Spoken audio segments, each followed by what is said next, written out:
बढ़ती महंगाई, बेरोजगारी व जन मुद्दों पर संघर्षों को तेज करने के संकल्प के साथ सीपीआई-एम साहिबाबाद कमेटी का सम्मेलन हुआ संपन्न। गाजियाबाद, भारत की कम्युनिस्ट पार्टी मार्क्सवादी साहिबाबाद लोकल कमेटी का 9वां सम्मेलन आज 2 अक्टूबर 2024 को पार्टी के क्षेत्रीय कार्यालय सफदर हाशमी स्मारक स्थल झंडापुर, साहिबाबाद में संपन्न हुआ। सम्मेलन की शुरुआत कॉमरेड मुकेश शर्मा के द्वारा झंडारोहण के साथ की गई। उसके बाद उपस्थित सभी साथियों द्वारा शहीद वेदी पर श्रद्धासुमन अर्पित किए गए। सम्मेलन की अध्यक्षता कॉमरेड जीएस तिवारी का, रेणु झा, देवेंद्र शर्मा के 3 सदस्यीय अध्यक्ष मंडल द्वारा की गई। अध्यक्ष मंडल की ओर से शोक प्रस्ताव कॉमरेड जीएस तिवारी द्वारा रखा गया। इसके बाद शहीदों को 2 मिनट मौन खड़े होकर श्रद्धांजलि दी गई। उसके बाद दिल्ली राज्य सचिव मंडल के सदस्य कॉमरेड अनुराग सक्सेना द्वारा सम्मेलन का उद्घाटन किया गया। उसके बाद लोकल कमेटी सचिव कॉमरेड ईश्वर त्यागी द्वारा 3 वर्षों के काम की रिपोर्ट प्रस्तुत की गई। रिपोर्ट पर सम्मेलन में उपस्थित 116 डेलीगेटों में से 11 ने बहस में भाग लिया, जिसका जवाब सचिव द्वारा दिया गया। बाद में रिपोर्ट को सर्वसम्मति से पास किया गया। उसके बाद सम्मेलन में उपस्थित डेलीगेटों द्वारा सर्वसम्मति से 13 सदस्यों की कमेटी चुनी गई है। चुनी गई कमेटी में कॉमरेड देवेंद्र शर्मा का, ईश्वर त्यागी का, जीएस तिवारी का, नीरू सिंह का, रविंद्र कुमार का, डॉक्टर केपी यादव का, रेणु झा का, बसंती देवी का, नगमा चौधरी का, प्रदीप वर्मा, तोताराम दिलदार, राम उजागर शामिल है। नवनिर्वाचित कमेटी द्वारा कॉमरेड देवेंद्र शर्मा को सचिव चुना गया है। सम्मेलन का समापन राज्य सचिव मंडल सदस्य कॉमरेड ब्रिजेश कुमार सिंह द्वारा किया गया। सम्मेलन में कॉमरेड त्रिफूल सिंह का, अबरार अहमद का, पुष्पेंद्र सिंह, सीपीआई-एम गौतम बुद्ध नगर प्रभारी कॉमरेड गगेश्वर दत्त शर्मा सहित साहिबाबाद क्षेत्र के सैकड़ों पार्टी सदस्यों डेलीगेट साथियों ने हिस्सा लिया। सम्मेलन में पार्टी व जन संगठनों को मजबूत करने, ब्रांच फंक्शनिंग नियमित करने, जन समस्याओं को लेकर आंदोलन चलाने और सांप्रदायिकता व जातिवाद के खिलाफ वैचारिक संघर्ष तेज करने का फैसला लिया गया। ये अंतर्राष्ट्रीय और राष्ट्रीय स्थिति हालांकि कांग्रेस ने विस्तार से बताई है, और हालात देश के क्या है इनके ऊपर बाकी इसमें किताब में लिखा हुआ है, आप लोग सब खुद इसे पढ़ लेंगे।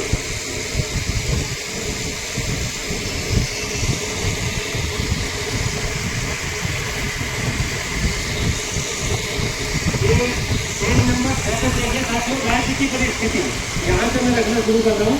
पेज नंबर 6 पर उत्तर प्रदेश में इस समय योगी के नेतृत्व में भाजपा की दूसरी बार की सरकार चल रही है, जिसका कार्यकाल 2027 में पूरा होगा। इसे पहले बसपा और समाजवादी पार्टी की सरकारें प्रदेश में रही हैं, लेकिन प्रदेश में मजदूरों, मेहनतकशों तथा अल्पसंख्यकों व दलितों के हितों की अनदेखी की गई है और सुरक्षा प्रदान करने में पूरी तरह नाकाम नहीं है। भाजपा की सरकार प्रदेश में आते ही सबसे पहले श्रम कानूनों पर हमला और एकीकरण में तेजी आई है। मजदूरों, किसानों ने गरीबों का उत्पीड़न बढ़ा है तथा 73 साल निर्णय के बाद भी योगी सरकार मजदूरों का न्यूनतम वेतन बढ़ाने को तैयार। मदन लाल के निधन पर गहरा शोक व्यक्त करते हुए अपने साथियों को भावभीनी श्रद्धांजलि अर्पित करता है। यह सम्मेलन से आज तक बीते 3 वर्षों के दौरान जिन साथियों ने जनवादी आंदोलन में संघर्ष करते हुए अपनी जान की कुर्बानी दी है अथवा जिनका निधन हो गया है, उन सबको श्रद्धांजलि देते हुए उनकी याद में लाल सलाम पेश करता है। साथियों, आप सभी साथी 2 मिनट का मौन रखते हैं। में जो कार्य तय किए गए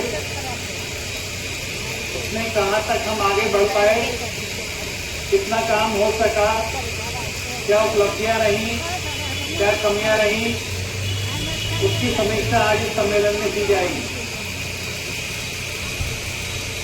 सभी साथियों से अनुरोध भी मैं कर रहा हूं कि जो रिपोर्ट सचिव द्वारा प्रस्तुत की जाएगी उसका अध्ययन करें और उसके ऊपर ब्रांच वार अपना जो भी आपकी प्रतिक्रिया है, जो भी राय है, वो आकर के यहाँ पे रखेंगे। राष्ट्रीय केंद्रीय कमेटी की बैठक हुई थी जून के महीने में। इसमें जो सीपीआई-एम मार्क्सवादी कम्युनिस्ट पार्टी की जो जनवादी प्रक्रिया है, हर 3 साल में पार्टी का सम्मेलन आयोजन की, उसी कड़ी में ग्राम से लेकर के अखिल भारतीय स्तर तक सम्मेलनों का आयोजन हो रहा है और तिरुपति तमिलनाडु में हमारा अखिल भारतीय महाधिवेशन होगा अगले साल अप्रैल के महीने में। तो उससे पहले ब्रांचों के सम्मेलन करते हुए आपका गाजियाबाद शहर कमेटी का सम्मेलन हुआ पिछले रविवार को। उसके बाद साहिबाबाद का आज हो रहा है और का हुआ फिर गाजियाबाद शहर का फिर आज साहिबाबाद का अगले महीने में गाजियाबाद जिला कमेटी का सम्मेलन होगा।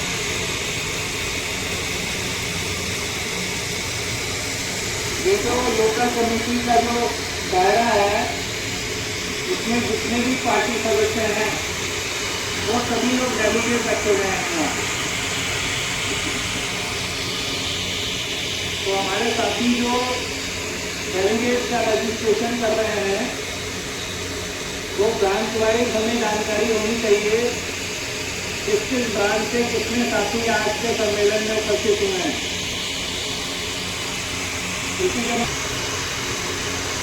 तो लगभग 1/3 लोग डेलीगेट उपस्थित हुए।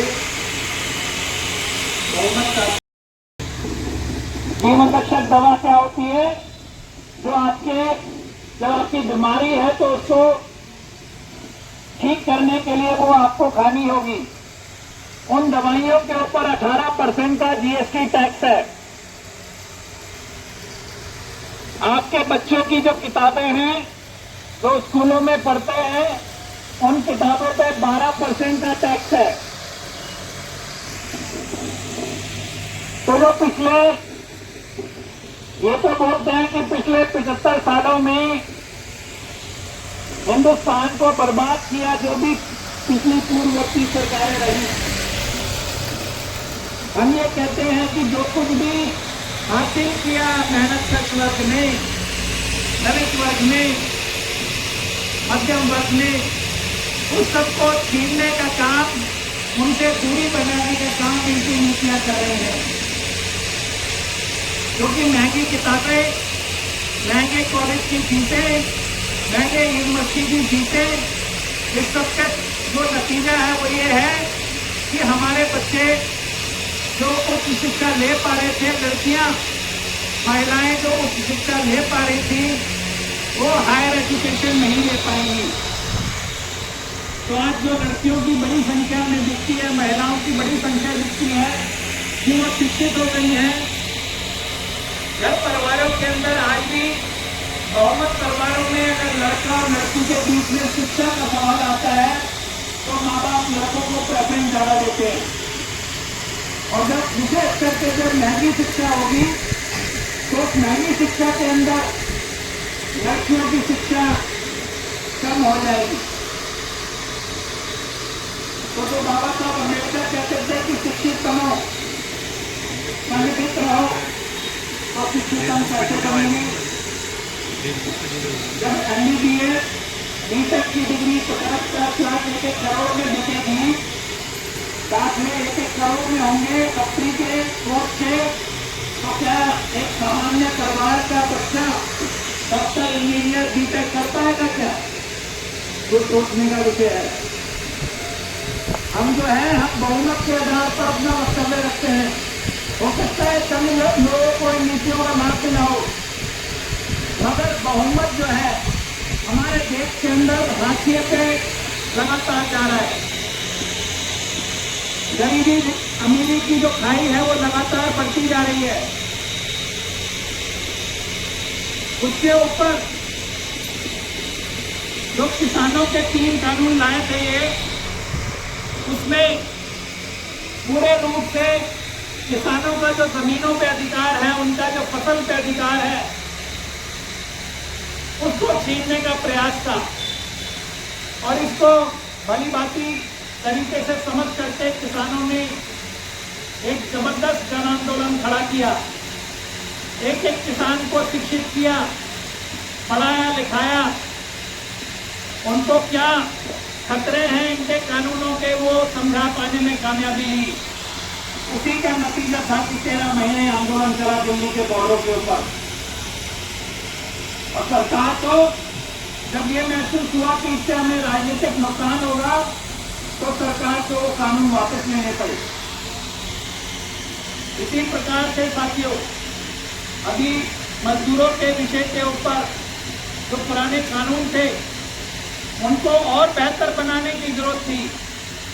कैसे बेहतर थी उसको भी समझना पड़ेगा साथियों, क्योंकि ये बेल्ट पूरी औद्योगिक क्षेत्र की बेल्ट है। उद्योगों में काम करने वाले मजदूर ही यहाँ पर रहते हैं। हमारे पार्टी की सदस्य की बहुमत जो संख्या है वो ट्रेड यूनियन से है। उनको समझना पड़ेगा। ईएसआई का कानून पुराना पड़ चुका था साथियों। ईएसआई हो, बोनस हो, ग्रेच्युटी हो, ये सबके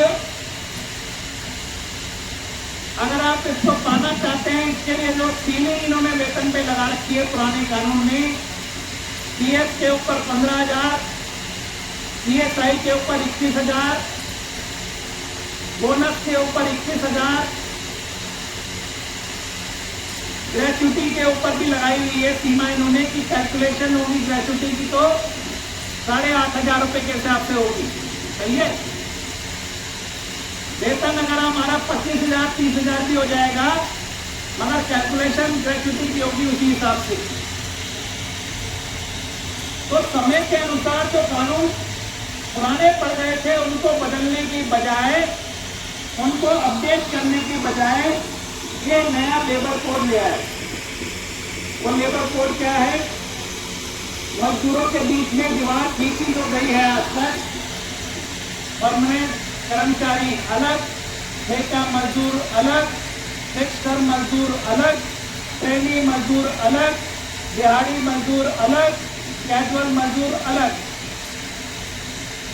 और ये हमारे मनोविज्ञान पे, मानसिकता पे हावी हो गई है। परमानेंट एम्प्लॉय कहता है मैं ठेकेदार के लिए नहीं लड़ूंगा, ठेकेदार कहता है परमानेंट से मेरा कोई वास्ता नहीं है। और इस प्रकार से इन्होंने जो 20% परमानेंट और 80% ठेका मजदूर करके दरअसल में पूंजीपतियों के मुनाफे को सुनिश्चित करने का दस्तावेज बना दिया ये लेबर कोड।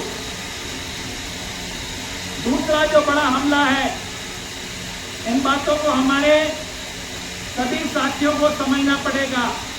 ये बांटा गया है मेहनतकश वर्ग को, जिस हम तो कहते हैं मजदूर वर्ग एक हो, इन्होंने उसी मजदूर को अलग अलग काम के व्यवहार के आधार पर उनको बांट दिया। दूसरा, काम के घंटे के ऊपर सबसे बड़ा हमला है। आप सब लोग जानते हैं 1886 में शिकागो शहर में अमेरिका में